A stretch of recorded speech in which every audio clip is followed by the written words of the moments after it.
Marines, how we doing? It's great to be here. It's great to be in Quantico. You know, as a proud member of the E4 Mafia, I had never made it to Quantico myself, but, you know, it's one of the reasons why I wanted to run for vice president. I thought maybe it was time for the colonels and generals to listen to the corporals for a change. How's that sound? So you all know how big of a part of the Marine Corps was of my life and how important it was for me. And I just wanted to say from the bottom of my heart, from one Marine to another, thank you for your service. We're proud of you, and I'm proud to be here with my fellow Marines. God bless you guys. Now, some of you may know that the Marine Corps actually, there are a lot of good things the Marine Corps did for me. When I joined the Marines back in 2003, you know, I was just a kind of directionless kid. I didn't know what I wanted to do with my life, and as you all know, the Marine Corps is good at giving direction to 18-year-old kids, but it also saved me from making one of the worst financial decisions that I have ever made. And as you guys probably appreciate, there are often these, you know, used car dealerships outside of Marine Corps bases. You know what I'm talking about? And I remember when I was probably a 19-year-old kid, I was going to buy a used Honda Civic at one of those used car dealerships. And the dealership was kind enough to offer me the low interest rate of 21% to buy that used car. And it was a Marine Corps gunnery sergeant, Gunny Arledge, who said, you know what? Why don't you stop being an idiot, go to Navy Federal Credit Union and get a better deal. And Gunny Arledge saved me from making a terrible mistake. And that's what the Marine Corps does. That's what you all do, from the NCOs to the officers here. You guys help form our young people into United States Marines. And that is, I think, the best thing the Marine Corps does for the United States of America. I'm proud of all of you. As General Chuck Krulak said, the Marine Corps does two things. It wins battles, it wins wars, and it makes Marines. And that's a pretty good damn thing to do for the United States of America. So I'm proud of you guys. I'm proud to be here. I'm proud of what you do. And most of all today, I'm proud that I think under new leadership, the Marine Corps and the entire United States military is headed in the right direction. And that's why I'm here today, to talk a little bit about what we're going to do, talk a little bit about President Trump's vision for the United States military, and importantly, after I do that and I serve some chow at the chow hall, I'm going to go shoot some guns, right? So here's the thing. Under President Trump's leadership, we believe in a very simple principle.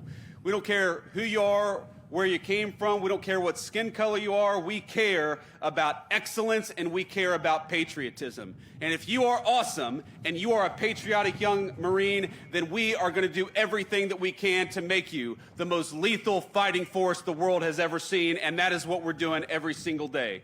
No more quotas, no more ridiculous mumbo-jumbo, no more diversity trainings. We believe the real strength and the real diversity in the United States Marine Corps is that you all come from every walk of life, come from every corner of America, and you have got the strength and the purpose to win the nation's wars, and that is what the Marine Corps is going to do, just like it's done for damn near 250 years.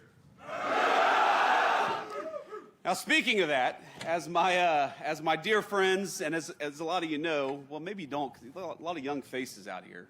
That's the thing. You know, I'm 40 years old now, and I realize that compared to when I joined the Marine Corps, I'm an old-ass man now. But here's the thing. The best friends that I've ever made in my life, I've made in the Marine Corps. People who came to my vice presidential inauguration and the president's inauguration just a couple of months ago are people that I first met in boot camp, or first met in follow-on school, first met at my first duty station. People who have held my children when they were little babies. People who I've helped welcome new children into the world. You guys have no idea that the people standing to your left and to your right, these are lifelong friends. They're going to follow you around, whether you want to or not, for the rest of your life. And I think that's one of the great blessings of the United States Marine Corps. And one of the things I learned from my great Marine friends, they remind me, is that this November, of course, our great Corps is going to celebrate 250 proud years. And as I know, because I've been to a few Marine Corps birthday balls myself, I'm sure it'll be a total sober, no alcohol celebration for the Marine Corps' 250th birthday. But from one Marine to another, let me just say that we are excited to celebrate the Marine Corps' 250th anniversary, 250 years of winning wars, 250 years of kicking ass and taking names.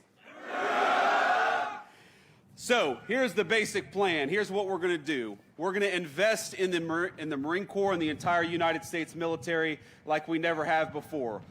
Over $1 trillion we're going to invest in building up the manufacturing base of this country so that you guys, when you do go to war, when you have to go to war, you've got the best weapons anywhere in the world. We know from the long history of the United States of America that while the leading edge of American power is you all, it really matters what you guys have in your hands and what you guys have on your backs when you go to war. And so I promised you, from the President of the United States, we are going to send you, if we have to send you to war, with the best equipment, the best ammunition, the best weapons, and we are going to empower you guys to win when you have to. That's the purpose of the United States Marine Corps, am I right?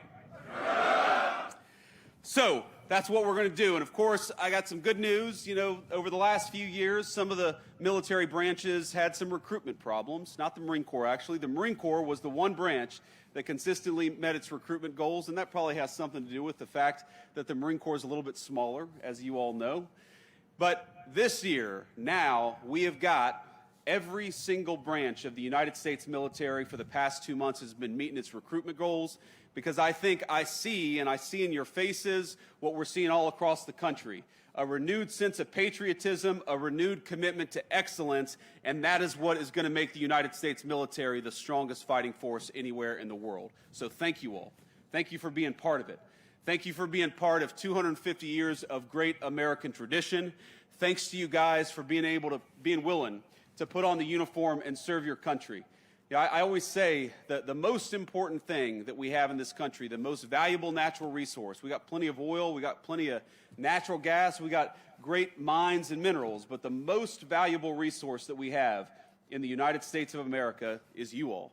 It's young people who are patriotic and dedicated, who are willing to put on the uniform of the United States and risk your lives to defend your fellow citizens. That's an amazing thing. I know it's easy to forget when you go about doing your jobs and you're just worried about getting through the day, worried about getting to the next week, worried about doing the good job that all of you do, that what you're doing is an amazing thing. And it's easy to forget that because you don't always have the Vice President dropping in to say thank you. But I want you to remember that whether you serve another couple years in the United States Marine Corps, whether you're at the beginning of a 20 or 30-year career, that we respect you, we thank you, and this Vice President and the President of the United States know that you guys are the most important resource that we have in the United States Marine Corps, in the United States of America. So thank you all, and God bless you. And the final thing I want to say here is I was actually, and I know I was late. It's funny. That is not Marine Corps time, my friends. I remember Gunny Arledge always told me, if you're 5 minutes early or 10 minutes late. I'm sure you guys have heard that phrase. Well, what does it mean when the Vice President is 2 hours late? I guess I'm on time, because who the hell is going to get me in trouble, right? But here's the thing, my friends, is I left, the reason I was a little bit late is because I was in the Oval Office talking to the President. And I stood up and I said, "Sir, I know we're in the middle of something, but the Marines at Quantico are waiting on me." And he said, "Oh, I didn't realize that. You got to get out of here. You got to get out there." And I said, "Do you have a message you want me to deliver?" And the President of the United States said he wanted me to tell you two things. First of all, that he loves you, and second of all, that he's proud of you. So let me echo the President. Let me echo a grateful nation. You guys just keep on doing what you're doing. We love you. We're proud of you. And we're going to support you every single step of the way. God bless you, Marines. Semper Fidelis. We'll put up